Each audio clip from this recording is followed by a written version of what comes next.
Hello, Sooner Nation, OU Insider subscribers, Coach Brian Clinton enthusiasts, people who are excited that softball season is underway, which I think both Brian and I fall into that category, as well as a lot of people around the country, particularly in Norman, with OU softball season starting up Thursday. We're recording this Wednesday afternoon. Thursday, a lot to be excited about. We're going to get into all of that and more on this edition of the Oklahoma Drill, a podcast fueled by OU Insider and the Rivals Network. I am joined, as always, every week by Coach Brian Clinton, Sir, Esquire, third and fourth. And fifth? Do they just do third? Or does it go fourth? And can you just keep going? I think you can. I would imagine.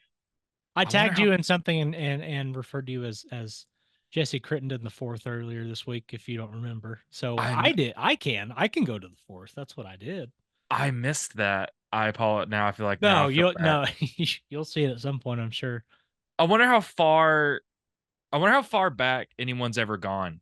Like, can you be? Is there like a 12th somewhere, like in the olden days? Like probably, I would imagine. Yeah, just John Smith the 13th. Probably. I would love to know. That's not what people are here to they're not here to listen to us banter about numbers. It's a numbers discussion. That's not what they're here for.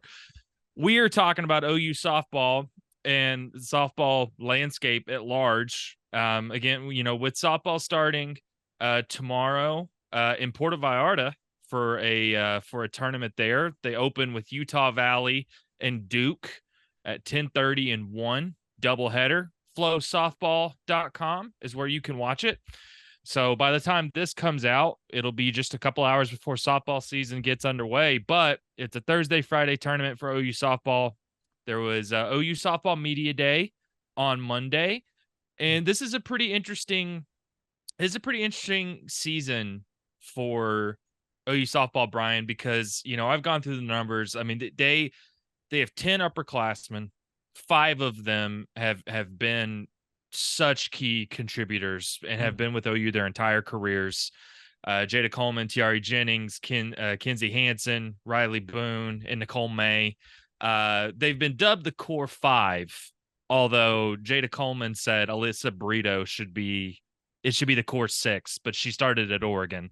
But it does feel like she's always been there. But Brian, it's so interesting because they returned so many key players. They returned 70% of their hits from last year, 68% of their runs. You feel like I mean, this is undisputed, unanimous number one team in the country, the favorite to win a 4th consecutive title. But half of this team are newcomers. They're either freshmen or players that transferred in. So I think it makes it like there's a lot of stuff you do know, but there is some stuff you don't know. And Patty kind of alluded to that. She said this opening weekend there's going to be a lot of experimenting. They're going to unload the bench and kind of see where things fall. She said a couple of different things. One of the big questions was who's going to replace Grace Lyons at shortstop. It's going to be Tiari Jennings. Yep. She's going to slide from second to shortstop. So now there's a battle at second base.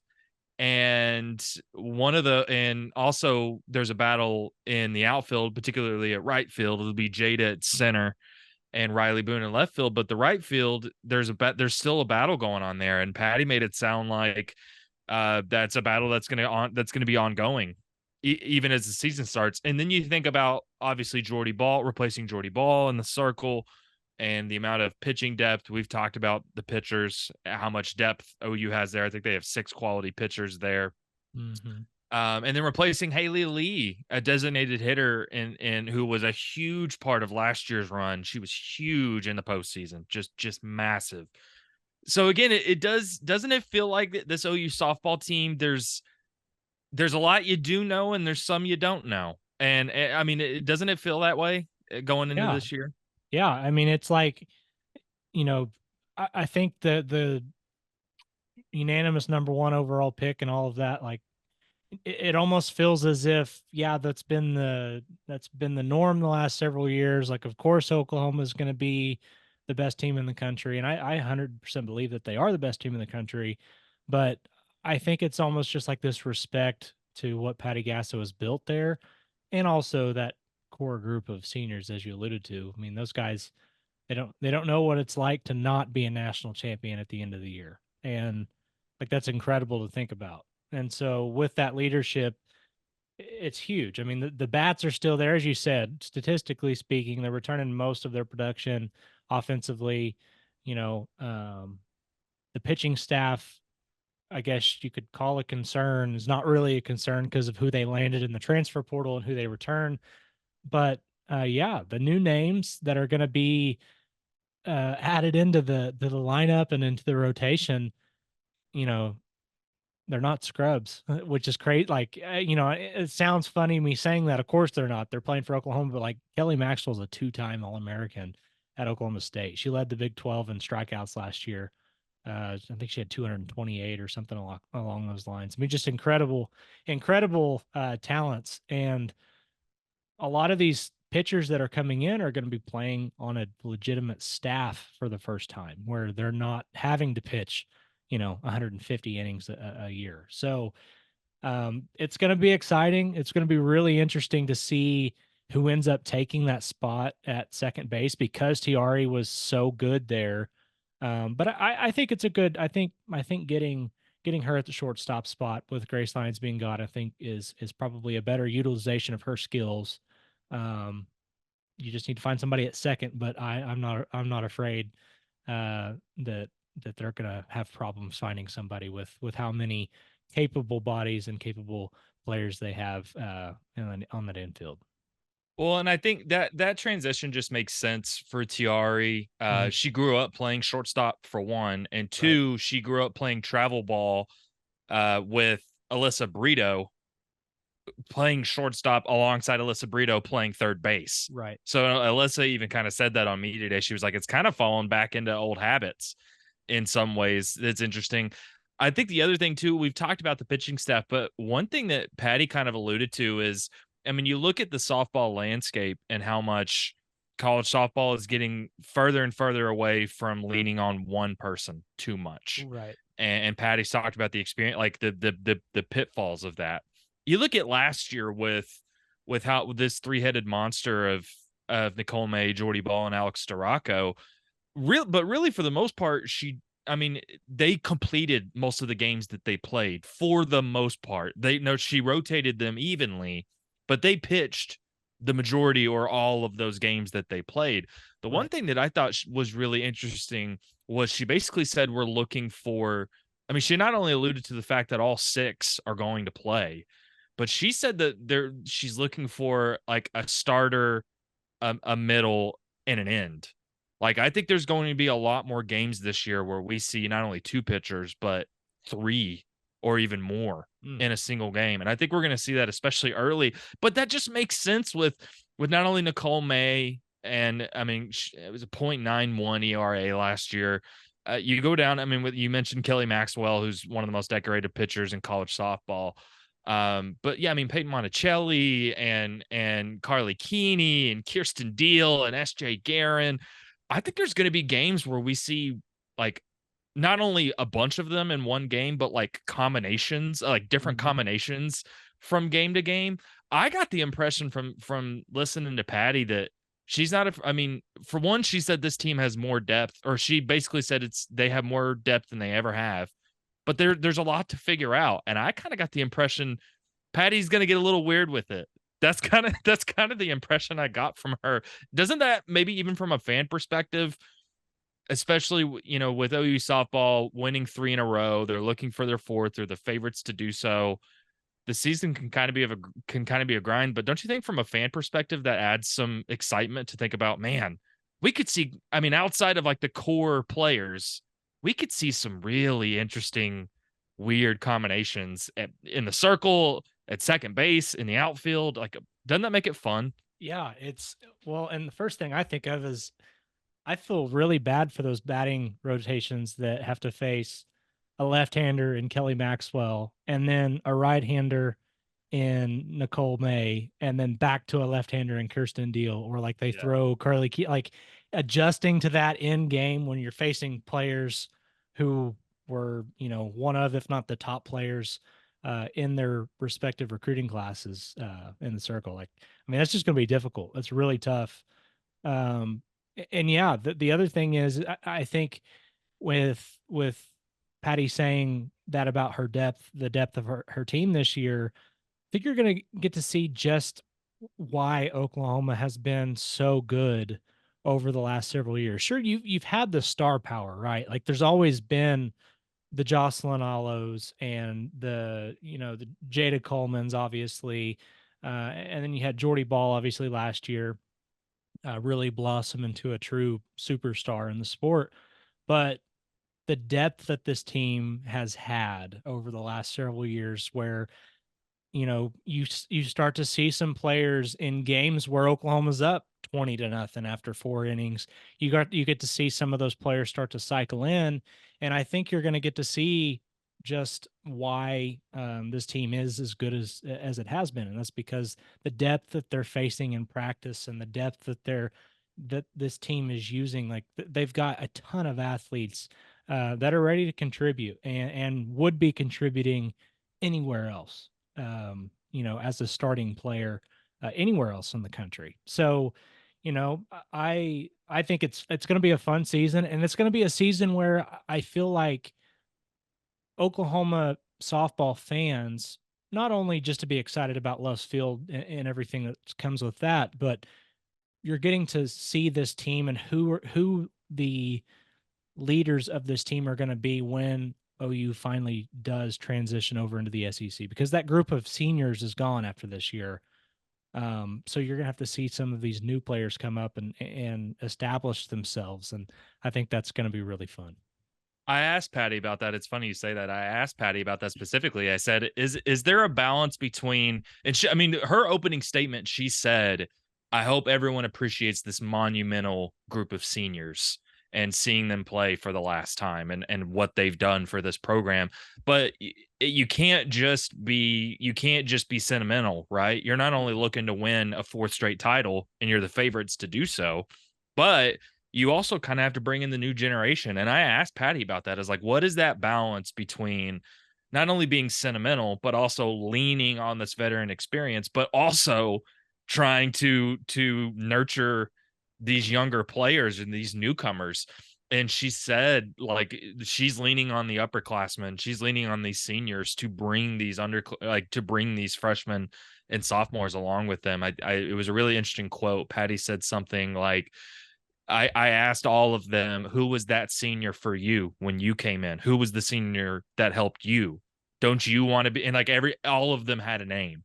And she was like, don't you want to be that for somebody? Don't you want That's to be pretty that for cool. one of these freshmen? It was a really cool answer. And you mentioned those newcomers. I think one of the more interesting things that she said was talking about this freshman class specifically. She bragged about this group of four. Now, unfortunately, we're not going to get to see Nellie McEnroe Marinas this year. Unfortunately, she's going to redshirt. She's had a surgery. She's going to be out for the year. But this other group of three, I mean, she mentioned Cassidy Pickering's hitting. I think they're really excited about Maya Bland, but she said, "quote We've got to get Ella Parker in this lineup." Oh I man. thought that was really, we've got to get her in it. She was like, "I know that for certain." Yeah. And that's interesting because not only is Ella Parker, I think there was some question during fall ball whether she was going to push Sydney Sanders at first base. That's not the case. Sydney Sanders is going to be at first like she was last year. Mm-hmm. But Ella Parker can play the outfield. But also, if she's got to get in the lineup, does she do it playing outfield? Does she do it as a designated hitter? Does she do it as a pinch hitter? I think, and like you were mentioning the depth this team has had, also the strategy involved. Just look at Mm-hmm. the stats from last year and the amount of players that saw time and the way they saw time, either being moved around the field or being used as a pinch hitter. I mean, two of the players they don't have from last year, Jocelyn Erickson and Sophia Nugent, those were players that were used a lot as pinch hitters. Yep. But it was really interesting to hear her say, "We've got to get Ella Parker in the lineup. Got to get her in it." That's like, to me, I think not only this opening weekend, but these first few weeks outside of that top group, you're gonna see a lot of different stuff. I think Patty's gonna not unload the bag of tricks, but she's gonna put I pretty much everybody on the field. And then you look at the rest of the storylines, man. This has the potential to be one of the most memorable seasons in not only OU softball history but college softball history. Specifically for OU, they're looking for a fourth straight title, which has never been done. They became the second team to win 3 in a row last year. This is their final year in the Big 12, and they're opening at Love's Field, a new arena or a new stadium in March. This is an interesting set of circumstances. I think the other thing I would say is not only Jada Coleman kind of emphasized finding joy in the grind, but Patty is, I mean, I think there is this idea that it's not a given that they're just going to win a fourth straight title. Oh, yeah. There's so many storylines. There's so much emphasis and focus on this team. I think my message would be for fans just to enjoy it. Enjoy Yep. this group of seniors. Enjoy if OU rattles off a bunch of wins, appreciate that it's not effortless, even if it looks that way. Mhm. I get the last thing I'll ask you is for OU softball specifically. What are you most curious to look at an opening weekend? What do you is there a position group? Or is there a position on the field? Is there a roster decision, a coaching decision? Is there something you're most excited to look at through opening weekend? So last year, if you'll remember, it seemed actually it didn't seem, it was obvious that this team was dealing with the pressures of the streak and winning constantly and living up to this perfection that they had created for themselves and all of that that came with it. Like, you know, of course there was celebration whenever the team won the national title, but you could feel it. Like it was tangible, the relief. Like this oh, it's over. Like we can breathe. And Mhm. you know, I get to an extent when you're chasing perfection, there's always going to be some of that dynamic. But I'm really curious, especially with Oklahoma playing two top 10 teams in the preseason top 25 in their opening weekend. I'm really curious to see just how freely they're playing. Just Mhm. what kind of dynamic do they have on the field? Because the streak is still there. And it may not be something that any of them have talked about or dealt with in the offseason because, obviously football it takes precedent on Twitter and things like that. But now that softball's picking back up, it's not going to be long before you hear 54 games, 55 games. Like, you're going to start hearing those things. And, I'm just curious how this group really responds to that. Not that I have any doubts about how they'll respond to it because they've, obviously this is the same group that went through it. But, you could almost feel that. And part of me felt not sorry for them, but like, and I didn't even really know what word to use there, but you could really you felt there was this emotion towards you almost felt like at what cost are they this successful? Is it really how much pressure is that really putting on them as people? It And was so hard. yeah, I mean it It was was real. hard. You could tell, like even with Yeah. like Patty even got emotional about some of it, like and it was tough on this group. And so I'm really curious and looking forward to. I'm anxious to see, what kind of attitude, what kind of motivation that this group has coming into a new year. That's a really good point. Not only because of the pressures on this team, but also because the college softball landscape Oh yeah. continues to get better and better. The parity, the strength of different teams, and you know why it was so hard on OU last year? It wasn't just the expectations. It wasn't just the winning streak. It wasn't, I mean, it was a bunch of things, but also because it was hard. They ran into, I mean, Clemson gave them an absolute battle in the super regional game too. Stanford pushed them to the limit in the Yep. Women's College World Series twice. Florida State pushed them in game two of the World Series final. Um, it's clear softball is just getting better and better. And so when we're thinking about this quest for a fourth straight championship for OU softball, not to mention their last year in the Big 12, the target couldn't get any bigger on their back. It just couldn't get any bigger. Yeah. Now, Brian, last year, I was actually a little surprised. Outside of that non-conference loss to Baylor, they didn't really get pushed in conference play. Not really. Right. You even think like 2 years ago, they at least lost to Oklahoma State in the Big 12 tournament championship.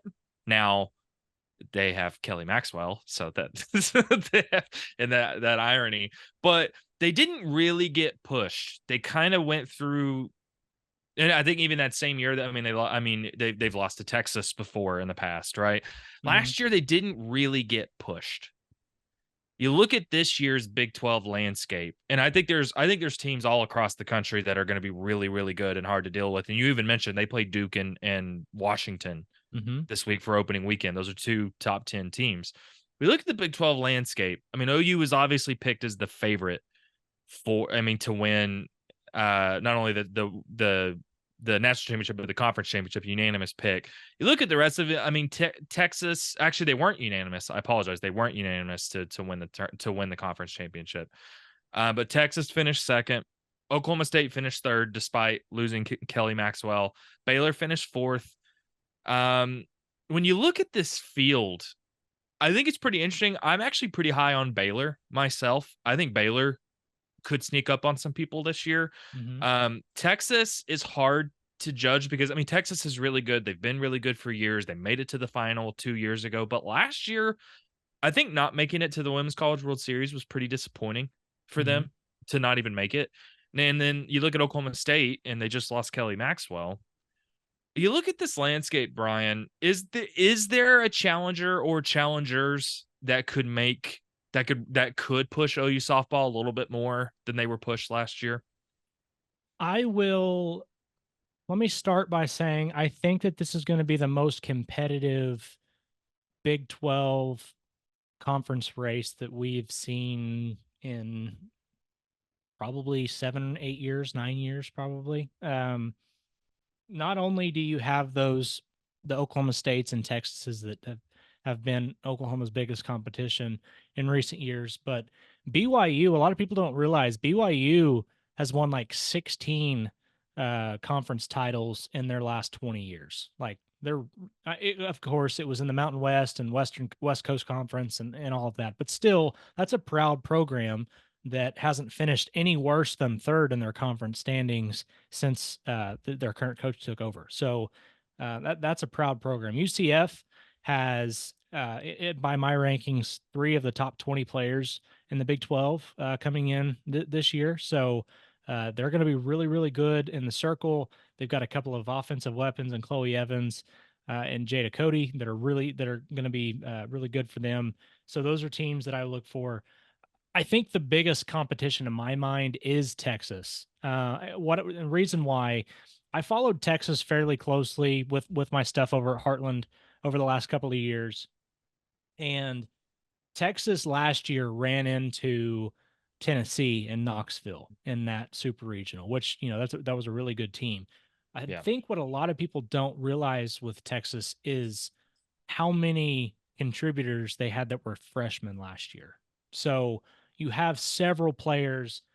You've got Sitley Gutierrez, Ashton Maloney, Viviana Martinez.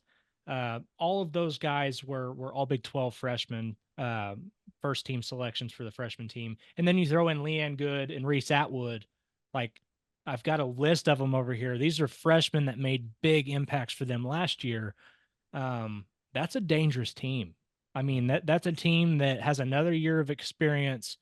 I'm not going to directly compare them to what Oklahoma has as seniors now, but it's like Texas has this group of players that all came in together and they're changing some things about how they do things down there in Austin. And so that team I think is going to be really good this year.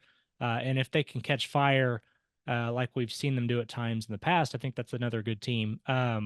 They also added Jolie Mitchell, which, if you're not familiar with that name, All ACC first teamer from Notre Dame last year, plays infield, is going to be a big contributor for them as well. So that's a team that is kind of built to compete with Oklahoma. Oklahoma State has some more questions than typical.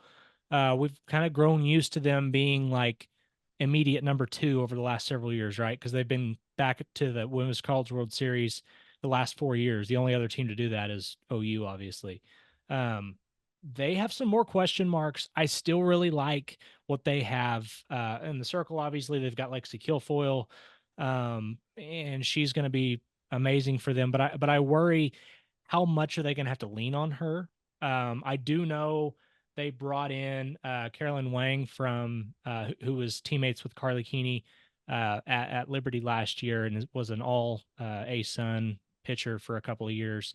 But you know, how much does that dynamic work? Do they get things figured out in the circle? I think they will. Long story short, I think there's 5 teams, as crazy as it sounds, I think there's 5 teams capable of winning 40 or more games in this conference this year.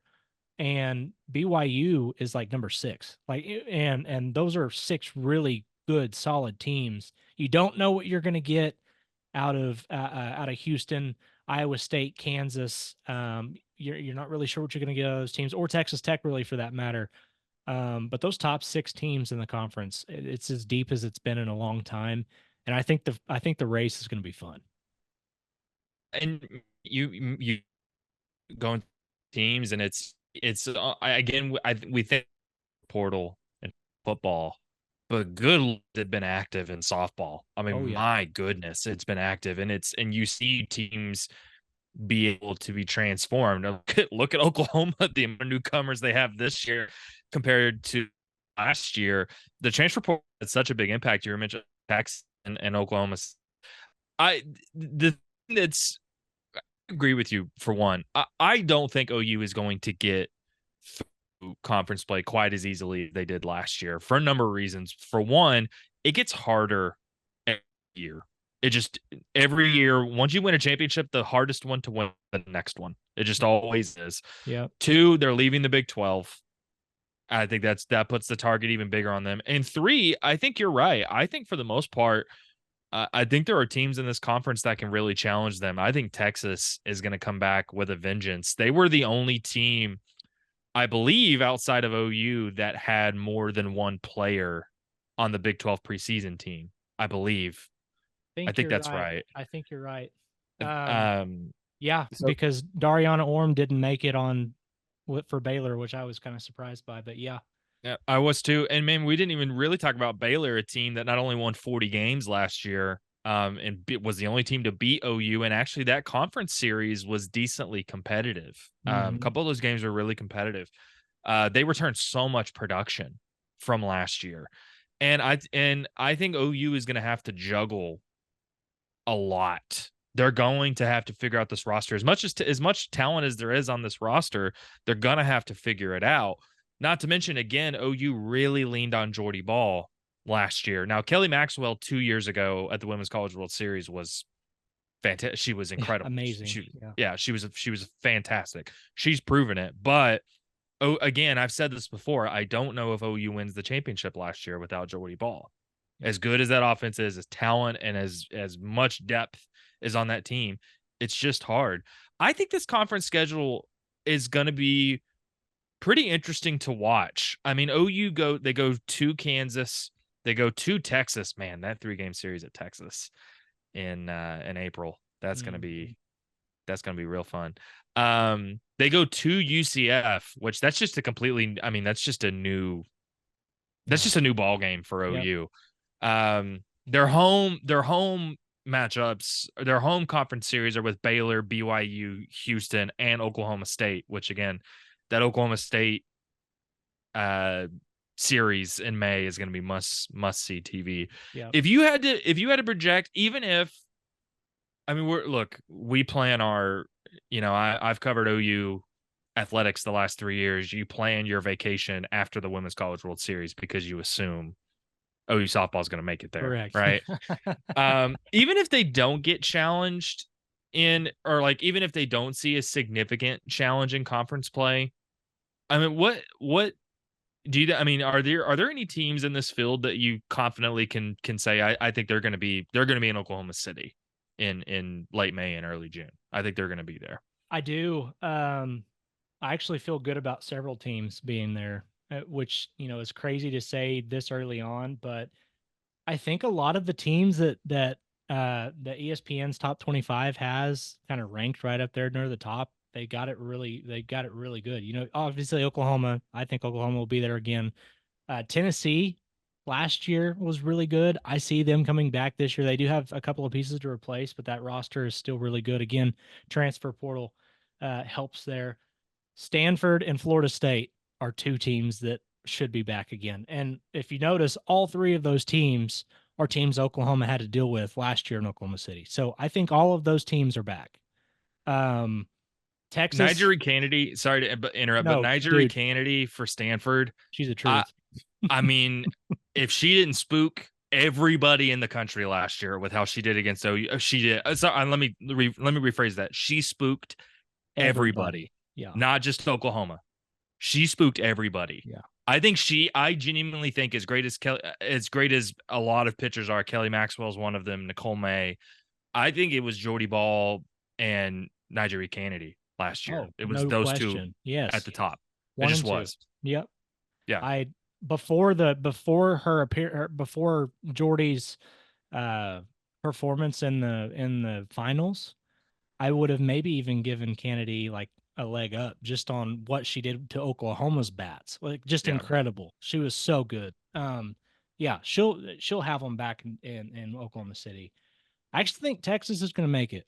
I think Texas is a I agree team with you. that can make it there. Um, you know, as we go down the list, Georgia's a trendy pick. Clemson's another trendy pick. I think a team that you should look out for is Arkansas. I think Arkansas Mhm. can finally get through and make it. But the fun one, which I think Oklahoma fans will be excited about, I think Jordy can carry Nebraska there. I'm really really glad think you mentioned Jordy that. Ball can carry Nebraska there. And I think it would be like, imagine how cool. Like, imagine how cool it would be for everybody involved in that story for Nebraska to end up in Oklahoma City. Jordy back there facing her former team potentially. Like, the storylines write themselves, but that would be incredible. I'm glad you mentioned Nebraska because I do think like I is as much as Jordy Ball established herself last year as the best pitcher in softball. I do think that move to Nebraska, just because Nebraska didn't have the best season last year, Mhm. I do actually think they're being overlooked a little bit, even outside of Jordy Ball. I think Mhm. there's some talent on that roster, For sure. and I think Jordy Ball is that good. Yeah. I And really, she can catalyze that team. Like, she can be a yes, she can. catalyst. So, I wouldn't be surprised even if she hits a little bit for them, depending on how yeah. much they lean on her. Even Petty Yeah. Gasso and that OU staff utilized her a little bit more as not only a hitter, but especially as a pinch runner last Yeah. year. I'm going to be interested to see if she's utilized offensively a little bit, I would maybe for a Nebraska imagine, team that needs some oomph, you yeah, know? I would imagine she would be. I mean, she's an incredible I mean, you're talking about an athlete who, I mean, I can't think of somebody. Kalani Ricketts obviously was good for Oklahoma. Good. I mean, she was fantastic for Oklahoma. Um, I think she can do it all. Jordy Ball can literally, she can run the bases. She has power. She can also hit. She's not just somebody that can go opposite field, but she can also play the hit. She's not just. I mean, she's just a great athlete. And then what she does in the circle is next level. So, yeah, How conflicted are OU fans going to be if they see Nebraska? I mean, not conflicted, but like, it would be how surreal would that be? it would be surreal, and it would be tough to root against her. I mean, she's a very easy person to root for.